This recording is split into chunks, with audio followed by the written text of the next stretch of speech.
नमस्कार और स्वागत है आपका सुनील श्रीवास्तव डरावनी हवेली हिंदी स्टोरी चैनल पर। अगर आप सोचते हैं कि आत्माएं सिर्फ कहानियों में होती हैं, तो इस वीडियो को पूरा जरूर सुनिए। ये कहानी है सुनील और बबली की, एक पति पत्नी जो प्यार में तो सच्चे थे, लेकिन उन्हें नहीं पता था कि उनकी जिंदगी की सबसे बड़ी गलती एक भूतिया हवेली में जाना होगी, जहां दीवारें बोलती है, दरवाजे खुद ब खुद खुलते हैं और एक आत्मा हर रात अपने खोए हुए बच्चे को ढूंढती है। क्या आप तैयार हैं उस सच्ची दहशत को महसूस करने के लिए? तो चैनल को सब्सक्राइब कीजिए, हेडफोन लगाए और कहानी अंधेरे का रहस्य। सुनील और बबली की डरावनी दास्तान। सुनील और बबली पति पत्नी एक छोटे से कस्बे में रहते थे। दोनों का प्यार मिसाल था।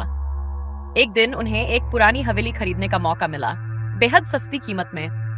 हवेली बेहद खूबसूरत थी, लेकिन कस्बे के लोग कहते थे कि वहां कुछ है। सुनील और बबली ने इन बातों को अफवाह समझकर अनसुना कर दिया और उस हवेली में रहने चले गए।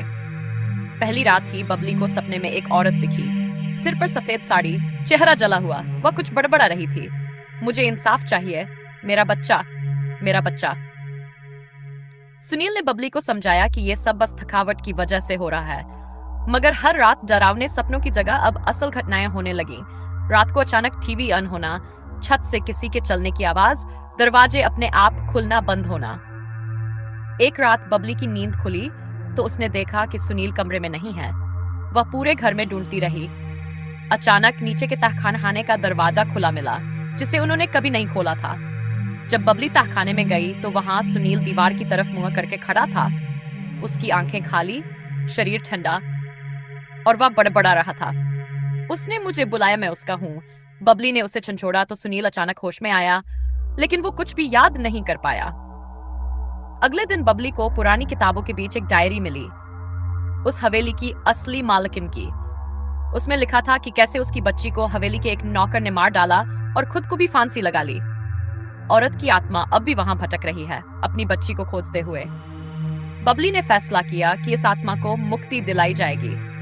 उसने पंडित बुलाया, हवन कराया, लेकिन आत्मा और ज्यादा उग्र हो गई। सुनील की हालत बिगड़ने लगी, वो खाने से इनकार करने लगा, उसकी आंखें लाल हो गई और वो अब बबली को पहचानता भी नहीं था। एक रात हवेली में तेज तूफान आया। बबली ने सुनील को बचाने के लिए आत्मा से सीधा संवाद किया, अगर तू अपनी बच्ची को खोज रही है तो मैं तुझे मदद करूंगी। तभी हवेली की दीवारें कांपने लगी और बबली के सामने वो आत्मा प्रकट हुई। उसने कांपती आवाज में कहा, मुझे मेरा बच्चा चाहिए।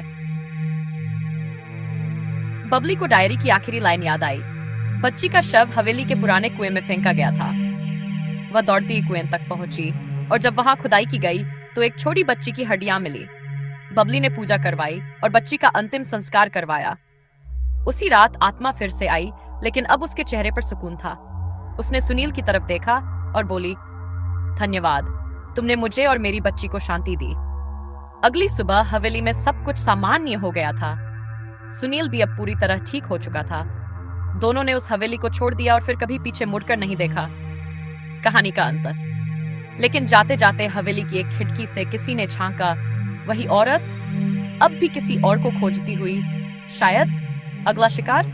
सुनील और बबली तो उस हवेली से निकल गए, लेकिन कुछ कहानियां कभी खत्म नहीं होती। वो आत्मा अब भी वही है, हर रात किसी के आने का इंतजार करती हुई। अगर आप कभी किसी पुरानी सुनसान हवेली के पास से गुजरें और आपको लगे कि कोई आपको देख रहा है, तो समझ जाए वो अभी यही है, बस अगला नाम तलाश रही है। Bye bye, take care. लेकिन ये मत भूलिए, भूत सिर्फ कहानियों में नहीं होते, कभी कभी वो हमारे साथ ही चल रहे होते हैं।